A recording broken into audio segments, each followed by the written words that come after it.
Hello everybody, welcome to my YouTube classes Sonwani study Adda. और आपका मेरे चैनल पे बहुत बहुत स्वागत है। आज मैं आपको एक नए टॉपिक के बारे में बताने जा रहा हूँ, जो टॉपिक आपके लिए बहुत ज़्यादा इम्पोर्टेंट होने वाला है, क्योंकि कंपटीशन एग्ज़ाम लगातार चल रहे हैं और बहुत तेज़ी से कंपटीशन एग्ज़ाम में कंपटीशन जो है वो बहुत तेज़ी से बढ़ रहा है। बहुत सारे नए नए स्टूडेंट अपीयर हो रहे हैं, क्योंकि इस समय जॉब के बारे में बहुत ज़्यादा प्रॉब्लम्स लोगों को लेकर के हैं। जॉब्स बहुत कम है, बेरोज़गारी बढ़ रही है, तो इसलिए फॉर्म बहुत ज़्यादा भरे आ रहे हैं। हर इंसान चाहता है कि मुझे गवर्नमेंट जॉब मिल जाए या किसी तरह की कोई जॉब मिल जाए। और जॉब तभी मिलती है जब हमारे पास स्किल हो, हमारे पास नॉलेज हो। और नॉलेज आपको कहाँ से मिलेगी? आप बड़ी बड़ी कोचिंगों में जाएंगे, फीस देंगे, तब आपको नॉलेज मिल पाएगी, लेकिन सीखना पड़ेगा। लेकिन आजकल यूट्यूब का ज़माना, सोशल मीडिया का ज़माना है, हम जब चाहें वहाँ से सीख सकते हैं, जहाँ से चाहे वहाँ से सीख सकते हैं। लेकिन अगर हमारे अंदर सीखने की स्किल हो तो यूट्यूब चैनल से अगर आप चाहें तो बहुत कुछ सीख सकते हैं। यूट्यूब आपको बहुत कुछ सिखा सकता है, लेकिन उसके लिए लगातार, मैंने बताया आपको कई बार, कि आपको किसी एक व्यक्ति के वीडियोस को देखना होगा और लगातार देखना होगा और उनके इंस्ट्रक्शन को फॉलो करना होगा। तो चलिए बिना देरी के वीडियो शुरू करते हैं। मैं आज आपको जो जानकारी देने जा रहा हूँ वो जानकारी है वर्ड ऑफन कन्फ्यूज्ड। ये ऐसे वर्ड्स हैं जिनको सुन करके या देख करके हम बहुत कन्फ्यूज होते हैं। एग्जाम्पल के तौर पर जैसे सोल होता है। सोल जब सुनते हैं आप तो सोल का मतलब क्या है? अगर कोई सेंटेंस बोला गया है और सेंटेंस में कोई एक्सप्रेशन निकल रहा है तो आप बता देंगे इस सोल का मतलब यहाँ जूते का तल्ला है कि आत्मा है। लेकिन अगर स्पेलिंग लिखी होती है तो स्पेलिंग में कंफ्यूज हो जाते हैं हम लोग कभी कभी कि SOUL SOLE कौन सा क्या है। क्यों? क्योंकि वास्तव में हम उन मीनिंग्स का ज़्यादातर यूज़ ही नहीं करते हैं, और उन वर्ड्स को जब यूज़ नहीं करते हैं, मीनिंग को यूज़ नहीं करते हैं ज़्यादा, तो हम भूल जाते हैं। इसलिए चलिए थोड़ा सा प्रैक्टिस करते हैं। बने रहिए मेरे साथ इस वीडियो में, शुरू से आखिर तक वीडियो को देखिए ताकि आपको पूरी जानकारी मिल सके। और कुछ इंपॉर्टेंट वर्ड्स हैं जिनमें आप कंफ्यूज रहते हैं, उनकी जानकारी आपको मिल पाए। तो चलिए शुरू करते हैं। देखिए, सबसे पहले आपको वर्ड ऑफन कंफ्यूज में दिया ऑलरेडी और ये दिया ऑलरेडी। दोनों की मीनिंग अलग है। ऑलरेडी ALL RED, और ये अलग अलग लिखा है। तो जब अलग अलग लिखा होगा ऑलरेडी, इसका मतलब सब तैयार, और ऑलरेडी मतलब पहले से ही। तो इसका हम एक सेंटेंस बनाएंगे, सेंटेंस को हम यूज करके देखेंगे, उस तरीके से हमको क्लियर हो जाएगा। तो इसका सेंटेंस क्या क्लियर करते हैं? हम कह सकते हैं they were all ready to go for picnic. तो सेंटेंस क्या है? They were all ready to go for picnic. Picnic जाने के लिए वे सभी तैयार थे। तो ये ऑलरेडी का मतलब यहाँ क्या हो गया? तैयार, सब तैयार। तो इसके बाद ये ऑलरेडी मतलब पहले से ही होता है। इसका यूज कैसे करेंगे? हम कह सकते हैं ही हैज ऑलरेडी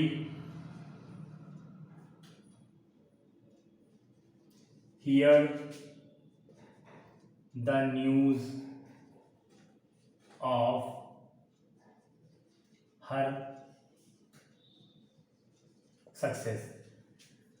तो he has already heard the news of her success, वह पहले से ही उसकी सफलता के समाचार को सुन चुका है। तो या फिर वह पहले ही उसकी सफलता के समाचार, उसने पहले ही उसकी सफलता के समाचार को सुन लिया है। इस तरह से इन दोनों का यूज कर सकते हैं। फिर आपको दिया है एमिएबल, एमिकेबल। एमिएबल मतलब होता है मधुर या सौम्य, और एमिकेबल का मतलब मैत्रीपूर्ण। ये होता है मैत्रीपूर्ण तरीके से मिलना, और इसका मतलब मधुर होना। अब देखिए क्या होता है एमिएबल को, इस कैसे कर सकते हैं, कैसे कह सकते हैं हम? तो आप कह सकते हैं she is very amiable with her nature. वह अपने स्वभाव से बहुत सौम्य या मधुर है। तो यार एमिएबल का मतलब क्या हो जाएगा? कि सौम्य या मधुर। और एमिकेबल मतलब मैत्रीपूर्ण, मैत्रीपूर्ण तरीके से मिलना, जैसे हम कह सकते हैं। तो आप कह सकते हैं कि they met after much time with amicable way. तो they met after much time with amicable way काफ़ी लंबे समय के बाद एक दूसरे से, ठीक है, मैत्रीपूर्ण से तरीके से मिले।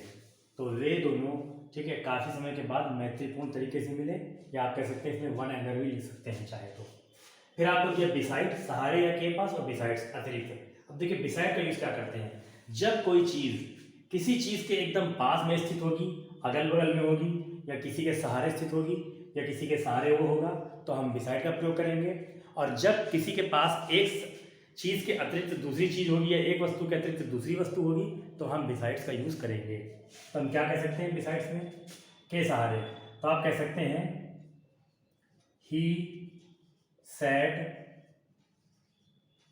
बिसाइड अ ट्री, वह एक पेड़ के सहारे खड़ा हुआ, ठीक है। और ये आप कह सकते हैं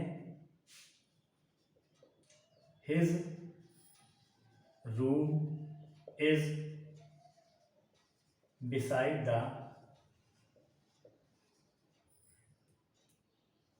किचन, उसका कमरा किचन के सहारे या बगल में है, ठीक है। बिसाइड्स का मतलब अतिरिक्त होता है। मैंने बताया कि जब एक वस्तु के अतिरिक्त दूसरी चीज किसी के पास होगी, तो हम वहां पे बिसाइड्स का यूज करेंगे। आप कह सकते हैं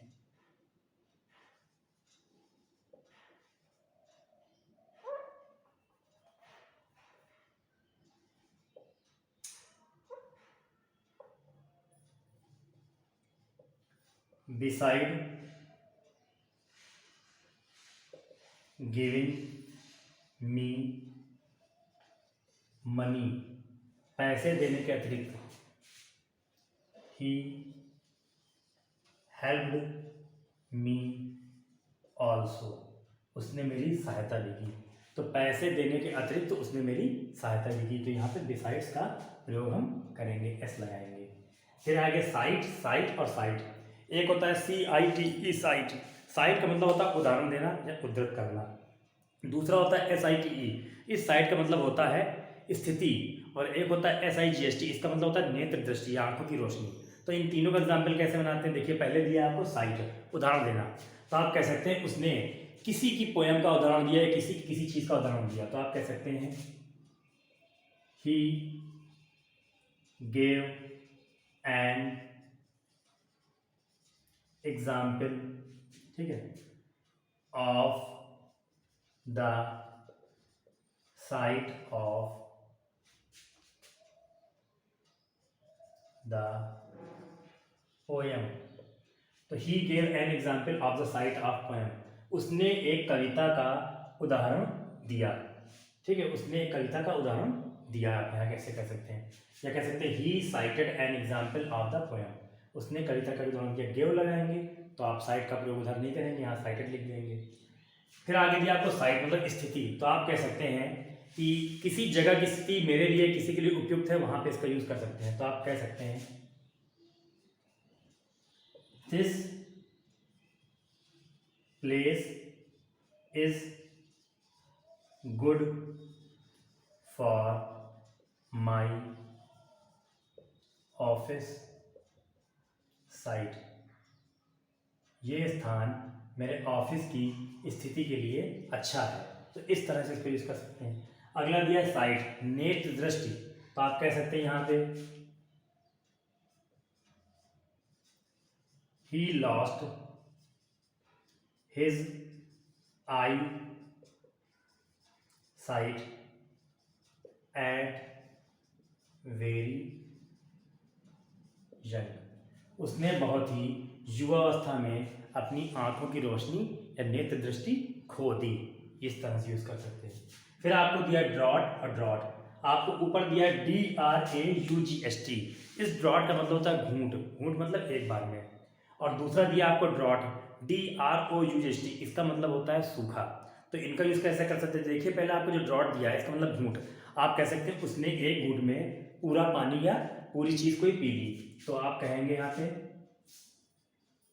he drank a bottle of water in a draught। तो तो ही ड्रैंक अ बोतल of water in a drought, उसने एक घूंट में पूरी बोतल का पानी पी लिया। फिर आपको दिया ड्रॉट मतलब सूखा, तो सूखे के लिए कह सकते हैं कि बहुत जगह पे या फिर सूखे के कारण फसल हर वर्ष थोड़ी बहुत या अक्सर या ज़्यादातर जगह बर्बाद हो जाती है। तो आप कहेंगे यह सूखा फसलों को बर्बाद कर देता है। ड्रॉट डिस्ट्रॉय द क्रॉप्स, सूखा फसलों को बर्बाद करता है। तो यहाँ पे इसका मतलब सूखा हो गया। फिर आगे दिया डिने और रिफ्यूज। डिने का मतलब भी मना करना होता है, रिफ्यूज का मतलब भी मना करना होता है। डिने का मतलब होता है तथ्य को मना करना और रिफ्यूज का मतलब होता है इच्छा को मना करना। देखिए कैसे यूज कर सकते हैं। आप कह सकते हैं किसी कैदी ने अपने खिलाफ, ठीक है, जो भी मुकदमे आपराधिक मामले थे उसको स्वीकारने से मना कर दिया। तो आप कह सकते हैं द प्रिजनर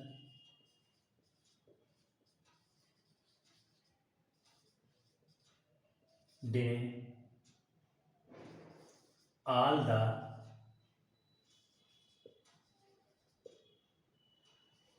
criminal charges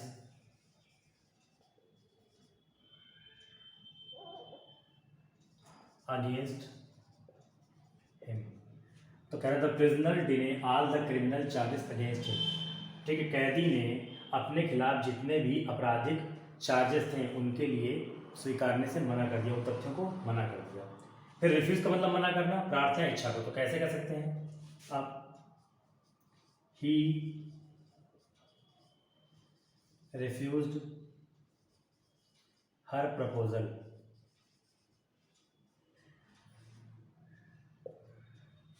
तो ही रिफ्यूज हर प्रपोजल, उसने उसके प्रस्ताव को मना कर दिया, मतलब प्रस्ताव जो था उसकी इच्छा थी उस इच्छा को मना कर दिया। तो इस तरह से स्टूडेंट क्या करते हैं, हम जो वर्ड ऑफन कंफ्यूज हैं उनको यूज़ करते हैं। इसके लिए हमको क्या करना होता है, उन सेंटेंस को लिख करके जिसमें कंफ्यूज हैं उनसे 2-2 3-3 4-4 सेंटेंस बनाने प्रैक्टिस करनी है और ईजिली हम उनके बारे में जान सकते हैं। तो स्टूडेंट्स अगर आप मेरे चैनल पर नए हैं और आपने मेरे चैनल को सब्सक्राइब नहीं किया है तो नीचे लाल वाले बटन को दबा करके मेरे चैनल को सब्सक्राइब कीजिए ऐसे वीडियो ताकि आपको मिल सकें। और मेरे वीडियो को लाइक कीजिए अगर आपको अच्छा लगा हो, और अगर अच्छा लगा हो तो लाइक करने के बाद शेयर जरूर कीजिए। और अगर कोई भी वीडियो में आपको परेशानी या दिक्कत हो रही हो या फिर कोई भी चीज़ समझ में ना आ रही हो तो उसके लिए आप मुझे कमेंट बॉक्स में लिख करके कमेंट कर सकते हैं और मुझसे कोई भी सवाल पूछ सकते हैं। फिर नेक्स्ट वीडियो में फिर मिलते हैं नई चीज़ों के साथ में, तब तक के लिए थैंक यू।